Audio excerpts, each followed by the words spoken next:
Yes, Brian. You have a question? Yeah, I do. Thank you. And I wanted to apologize about last week. I had the time mixed up, so um, apologize to you and the Kula for being disruptive. I didn't mean that. But yeah, my question is about um, so I've studied and sat with a variety of teachers in the lineage over the last 10 years, and I'm curious if you might be able to share some thoughts on practices that have been really efficient for you and that you'd recommend to students, both as daily sadhana on the cushion and also in the dynamic unfolding of life? Well, first of all, about the apology, if you learn something from making a mistake, Mm, that's extraordinary. Then it's not a mistake. It really teaches something that is essential. So apologies aren't, I thank you for it, but it's not really necessary. mm, Uh, Second thing is, Brian and all the rest of you, pre-Rudy, I had gone to teachers, I'd gone to swamis and rabbis and you know, uh, meditation centers and priests and asking questions, wanting, anything possible to make so that I could have a spiritual life. I knew I had to overcome myself, and no matter who I was,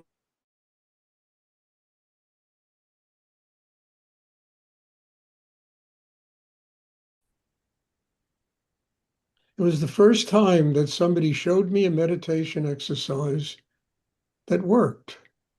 And the biggest problem I had when I was a younger was how do I get this crazy mind of mine to shut up? How do I get my emotions, to get quiet and to stop being a swampland of emotions? How do I get my sexual energy to, keep me from being a horny little rascal all the time? How do I get all this chaos to find harmony and balance inside myself? I never got an answer from it. I got love, peace, and eat vegetables. And I got chant mantras and I got all this stuff. Go to an ashram, go live in a monastery. I never got an answer that allowed a kid who was raised in the tenements of the Bronx to find a way to do these things until I met Rudy. And when Rudy, showed me this meditation exercise, and the first thing he taught me is bring your attention, focal point of your mind to the chakra below the navel. Told me the mind will act like a surgical instrument, will open that chakra. And I knew from just reading books that the third chakra, the hara, the tatien, whatever one calls it, is the source of power inside me and the rootedness inside me. I never knew how to do it. And when he showed me how to do this, it was like a miracle in my life. I found what I was looking for. And when I found what I was looking for, I didn't have to go looking anymore.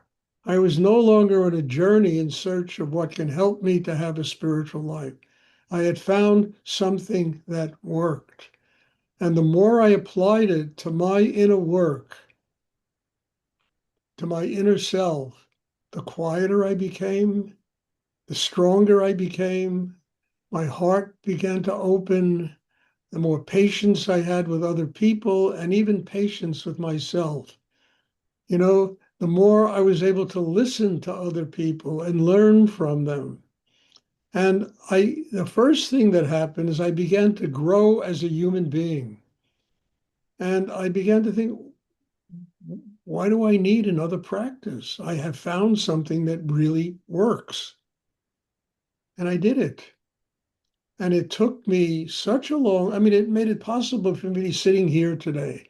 The way I was the day before I met Rudy, God bless the world, what I was like as a person then, and when you find what works for you, that is the key to all of this.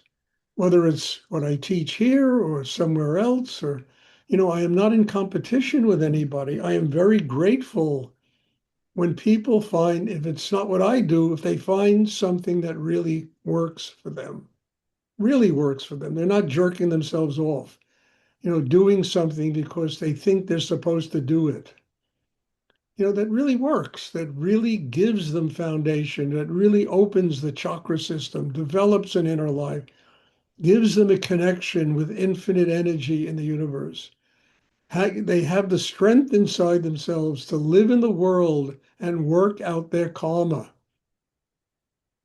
to live in the world and become more human. We are born here to learn how to be human beings. Now, what does that mean? We're born here to learn to be happy people. We're born here to learn to live with love and compassion. And I talk about this all the time because that is a precursor to a spiritual life. And when Rudy began to teach me all these things, not through lecturing me, yeah, he used to bust my ass all the time, but that was all right. I needed my ass busted when I was younger. I still need it busted today, and sitting here and working with you busts my ass. It makes me go much deeper inside myself. And I need that. And I don't kid myself by saying, Stuart, you have arrived. I haven't arrived. I don't want to arrive in this lifetime. I want to continue to grow. And I need to have more and more pressure put on me that makes me go deeper inside myself to connect with a higher force of energy in the universe.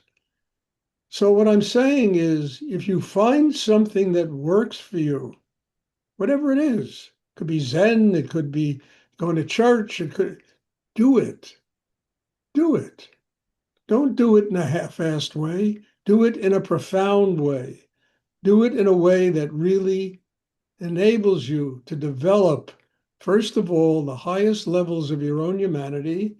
And when you develop that, a connection with spirit, with what's infinite in the universe, being fed by wisdom and knowledge that comes out of the universe instead of all these ideas you have in your own brain, an open heart full of ananda, full of love, do it and grow with it and work out your karma.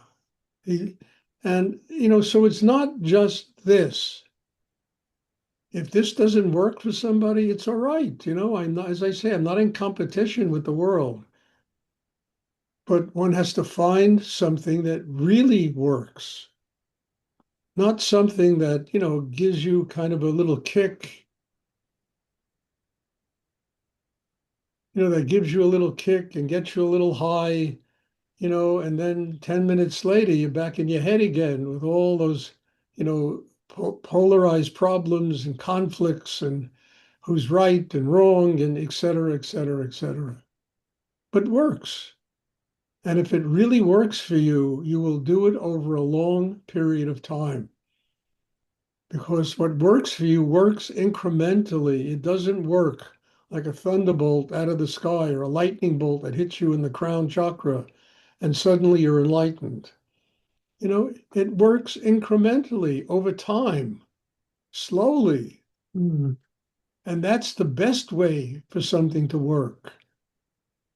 I remember being in Egypt, being at, in the outskirts of Cairo, seeing those pyramids and, they're amazing things, but then you got to realize they're built from the foundation up, big, I mean, stone after stone put in until you get to the top with the third eye at the top, knowledge, wisdom, cosmic consciousness, all that stuff at the top.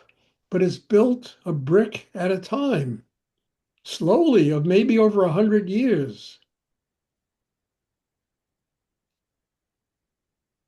And when you find that something that truly works for you, that's how it's going to work.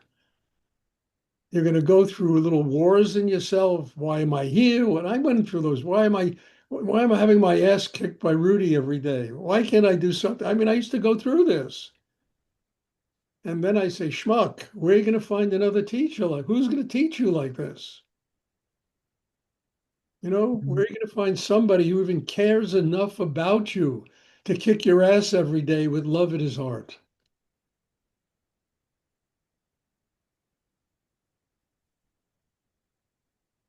So it's not a matter of jumping promiscuously from this study to that study and turning yourself on. It's all bullshit. It's a matter of finding something that really works and then doing it, doing it against all the resistance, all the problems, all why am I doing this? I mean, I went through this so many times in my life.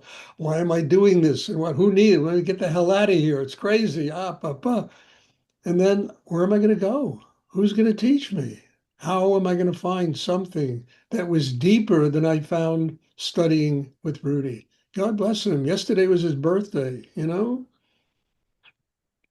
we posted something on Instagram singing happy birthday to Rudy. I mean, yeah.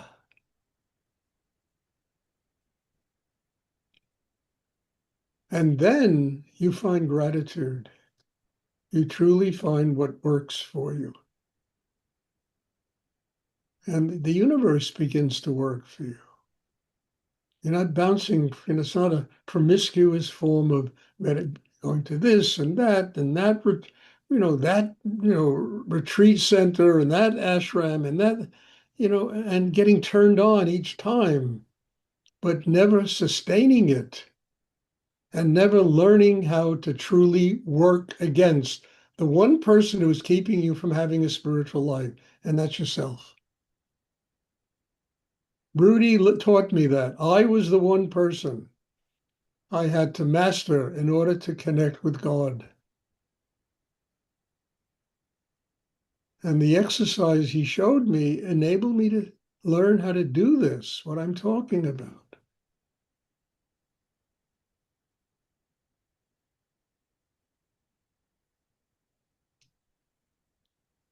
So I hope that's clear. I mean, I would never put down some other way of people teaching and that it's not my interest. Whatever works for somebody, they have to do, whatever really works.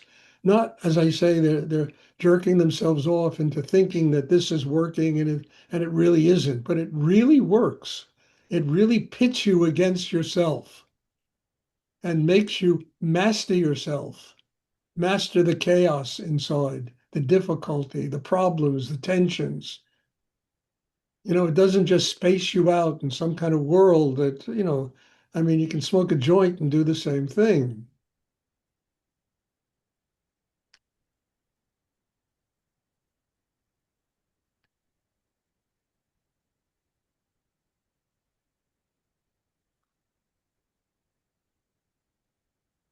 So over 50 years ago, I committed myself to this. Hasn't hurt me any. I've grown a lot in my life. And I thank God that I'm able to share with all of you what I have learned in my life. Because your presence here is busting my chops. I just want you to know that. And I'm very grateful for each and every one of you because I need my chops busted. I need to be broken down. I need to force myself to go deeper inside and to open deeper inside. And I can never take my life for granted. And I think the most dangerous thing of all is to be satisfied with oneself.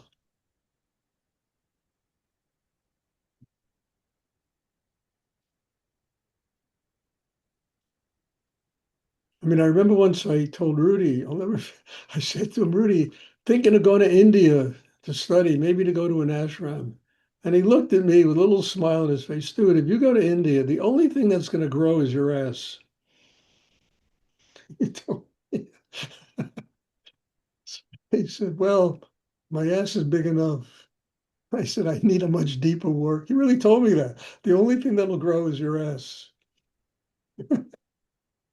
You'll sit and chant mantras all day and your ass will grow.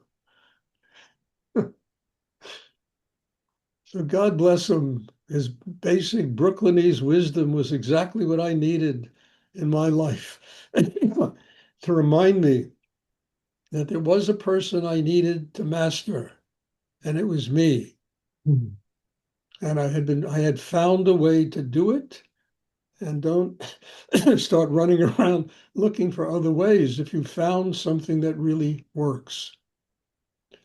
And then I remember I had that thing with Swami Muktananda. I'll never forget it. It was such a great teaching for me. We were a whole week in Dallas. We were sitting at a satsang with him. And every day he would ask me, when are you coming to visit me in Ganeshpuri? Ask me this every single day. And I finally said, Stuart, you're like an idiot. You got to have an answer for him. I always just say, Baba, I don't know. So I went and I meditated, and Nityananda came out of my heart. You know, Nityananda, this extraordinary soul force and being who has been guiding me for the last 55 years, over 50 years in my life. Okay, you'll go to Ganesh Puri when Rudy sends you to Ganesh Puri, told me. So when I told this to Muktananda, you know, what I was telling him really in a very wonderful and, way, Rudy's my teacher, Baba, not you. Rudy is my teacher because he was taking apart Rudy's ashram, all of Rudy's students. Rudy is no longer my teacher. Muktananda is he must have had 20 people tell him that while Muktananda was in America. And it used to break my heart to see that. And I told Muktananda, I said, you are not my teacher. Rudy is my Rudy. When Rudy sends me to Ganesh Puri, I will go to Ganesh Puri. And, about 15 minutes later, I was out in the hotel corridor and somebody came up to me and said, Baba wants to talk to you. So I went into Swami Muktananda's room, his quarters there. And it brought tears to my eyes. He gave me this long orange, beautiful silk robe, and said, you will be a great teacher someday. And what was amazing is what I told him, I really told him in a very quiet and political way, Rudy is my teacher. And he so respected that because everybody else in that ashram was being torn apart and taken away from Rudy. And somebody was there to say, no, you are not my teacher. Rudy is my teacher. And that, of course, came from the wisest place of all. Swami Nityananda came and told me this.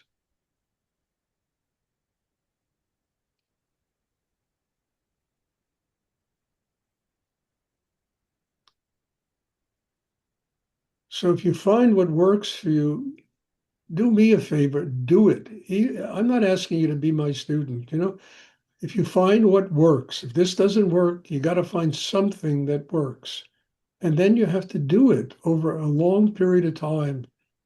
And you'll know that it works for you because it'll pit you against the one person who is keeping you from having a spiritual life, yourself. And Rudy's meditation practice showed me that point blank. Stuart, you are up against yourself. You're not up against Donald Trump. You're not up against the madness of the politics of the world, the economics, the money situations, relationship. You're not up against any of that. You are up against only one person, yourself. Master your inner life. Get your mind quiet. Get your heart open. Get grounded inside. Master your sexual energy. You'll have a spiritual life.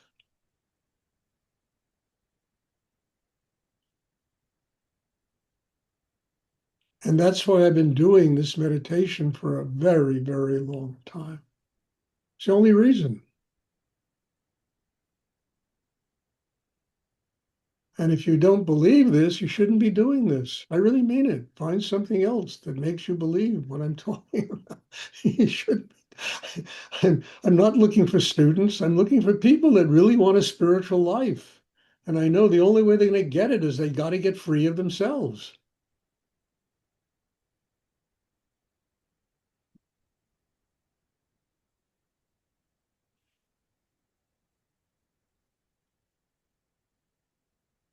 Great question, Brian. Wow. Great question. Thank you. Beautiful answer. Does anyone else have a question they'd like to ask?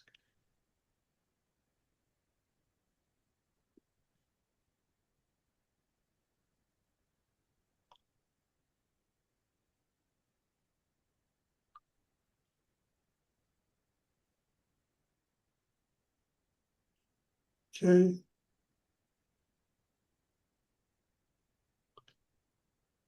If there are no more questions, then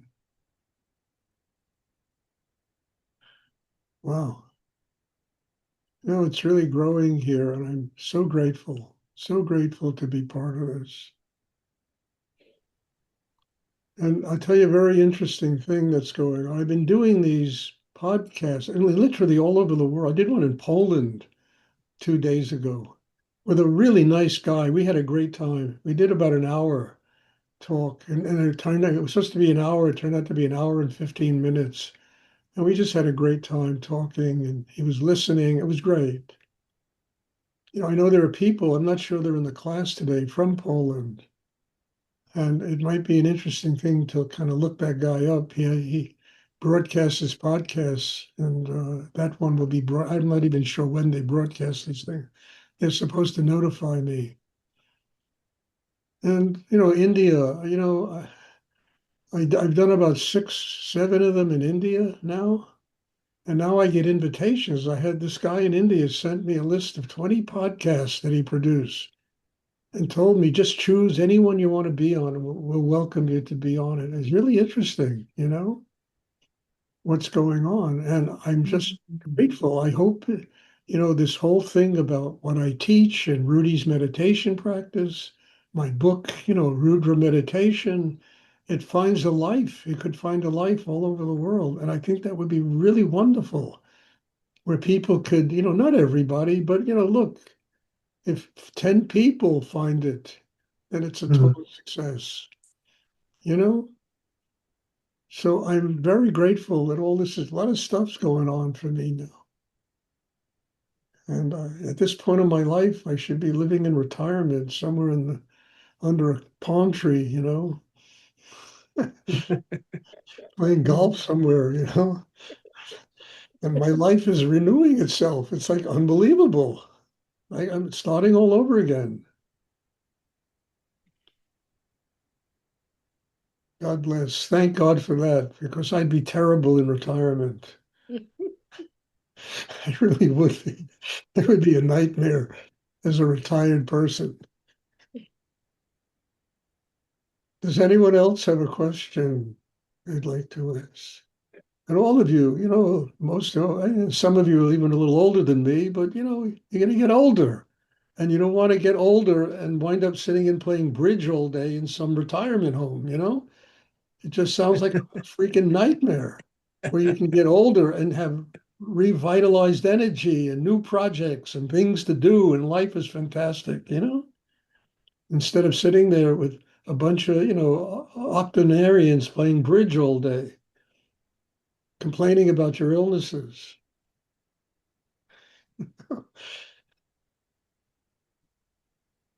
Work on yourselves. It really brings results. Does anyone else have a question they would like to ask? Also, I think my book should be on, you should be able to get a Kindle version of it. I think, Bob, is it up there yet? It's up there. It's up there. Yeah, it's half the price. You can carry it wherever you go. You can take a whole library with you around the world. My book will be there. It's in Kindle now. And that's just great. And it's less than half the price than the print book. Anyway, thank you all. God bless you all, and have a wonderful day. And there'll be Pat's teaching a class tonight, and I will teach another one tomorrow evening. This 1 o'clock class will be on Tuesday. God bless you and thank you. Thank you, Stuart. Thank you, Stuart. Stuart. Love you. Thank you, Stuart. You're welcome. Thank you.